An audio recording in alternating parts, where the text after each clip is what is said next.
이번에는 스쿼트를 할 때 골반과 허리를 어떻게 움직여야 되는지에 대해서 설명을 드리도록 하겠습니다. 이 영상을 보고 나면 내 골반이 전방 경사를 해야 되는지 후방 경사를 해야 되는지, 허리는 너무 과하게 꺾이면 어떻게 되는지를 정확하게 이해하실 수 있으실 테니까, 스쿼트를 할 때 골반이 찝히거나 허리가 불편하신 분들은 꼭 이 영상을 보시기 바랍니다. 자, 우선 정답을 먼저 알려드리면, 골반은 앞쪽으로 회전하는, 즉 전방경사 방향으로 힘을 주고 있는 것이 정답입니다. 그 예시를 보여드리면, 우리가 스쿼트 동작을 할 때 이 몸이 약간 앞으로 기울어지면서 동작을 진행해야 됩니다. 이렇게 몸이 약간 앞쪽으로 기울어져서 내려가야 무게중심을 맞춰서 동작할 수 있는데, 이때 내 골반의 움직임은 몸통과 똑같이 앞쪽으로 갑니다. 그래서 이게 정확하게 따지면 어떠한 경사도 아니고 그냥 척추와 골반이 고정되어서 몸이 가는 대로 가는 겁니다. 근데 이걸 굳이 골반의 움직임으로 설명을 하자고 하면, 내가 느끼기에 골반의 움직임은 전방경사 방향으로 힘을 주고 계시는 것이 조금 더 정확합니다. 이게 왜 그러냐면, 내가 상체를 숙이면서 내려갈 때 내가 이 앞쪽으로 숙이기 위한 힘을 주어야 되는데, 내가 이 힘을 주지 않을 경우에 이 둔근과 햄스트링이 골반을 후방경사 방향으로 끌어당기려는 습관을 만들게 됩니다. 그래서 내가 이 후방경사로 골반이 풀리지 않기 위해서는 이 앞쪽으로 전방경사가 되려는 쪽으로 진행을 해주셔야 올바른 스쿼트를 하실 수 있습니다. 자, 이 골반을 전방경사 방향으로 움직이는 게 맞다 라는 설명이 굉장히 헷갈리시는 분들이 있으실 겁니다. 이 골반을 과하게 전방경사에서 허리까지 과신전되면 어떡하냐 라고 걱정하시는 분들이 계실 텐데, 이 골반이 과하게 전방되는 것은 사실 이 코어, 즉 브레이싱의 문제인 거지 골반의 문제가 아닌 겁니다. 그래서 허리가 과신전되는 것은, 골반의 움직임은 정상으로 나타나더라도 내 코어가 세팅되지 않아서 허리가 과하게 신전되면 허리에 부담이 생기게 됩니다. 그래서 이 허리는 코어 세팅의 문제인 거고, 이 코어 세팅은 이 장요근 그리고 복사근, 이런 근육들이 내 몸을 고정한 상태로 다리를 이렇게 굴곡해서 움직일 수 있는지에 대한 문제입니다. 그래서 이건 코어 세팅에 대한 문제이고, 이 골반의 움직임이 전방경사 방향이 맞다라고 하는 것을 조금 더 자세히 설명을 드려보겠습니다. 자, 이걸 설명드리기 위해서는 누워서 척추를 고정한 상태로 이 골반에 대한 움직임만 보여드리도록 하겠습니다. 우리가 이 상태에서 다리를 위로 들어 올리면, 내가 특별한 힘을 주지 않은 상태에서는 골반과 함께 다리가 말려서 올라가게 됩니다. 이렇게 내가 특별한 힘을 주지 않으면 골반이 함께 말려서 올라가게 되는데, 이 말려서 올라가는 것은 후방경사 움직임입니다.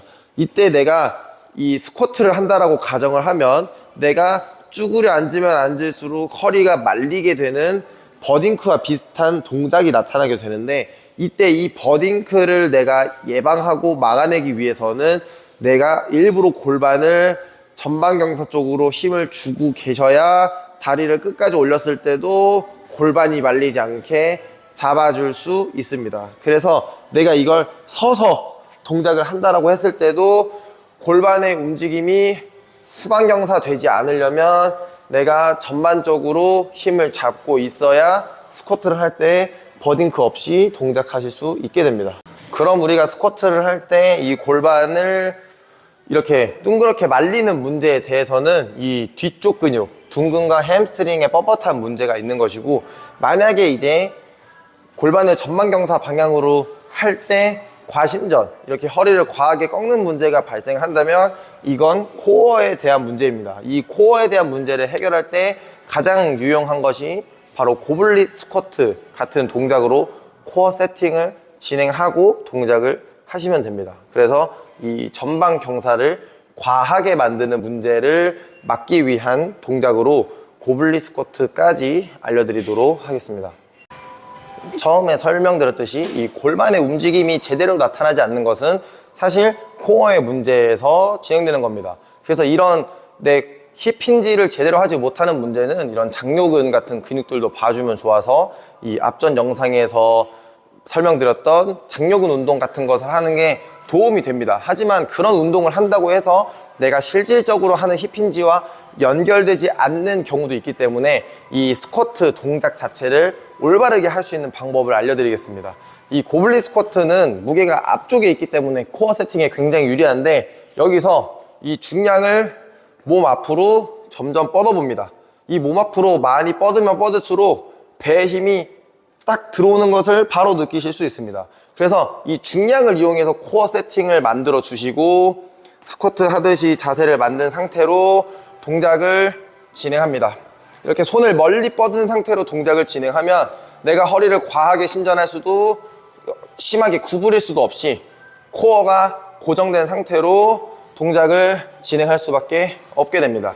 그래서 이런 식으로 이 코어를 고정한 상태로 골반 경사와 힙힌지를 사용하는 것을 충분히 연습해 주신 상태에서 스쿼트 동작으로 넘어가면 자연스럽게 코어 세팅과 골반의 움직임이 연결되는 경우가 굉장히 많습니다. 그래서 이 골반의 움직임을 나눠서 설명을 드리자면, 내가 골반, 힙힌지를 만들기 위한 전방 방향으로 힘을 주고 계시는 것이 맞고, 이때 과하게 신전되는 문제는 코어의 문제이므로 코어를 세팅할 수 있는 운동이나 이런 동작들로 힙힌지를 따로 연습을 해주시면 정확한 스쿼트를 하실 수 있게 됩니다.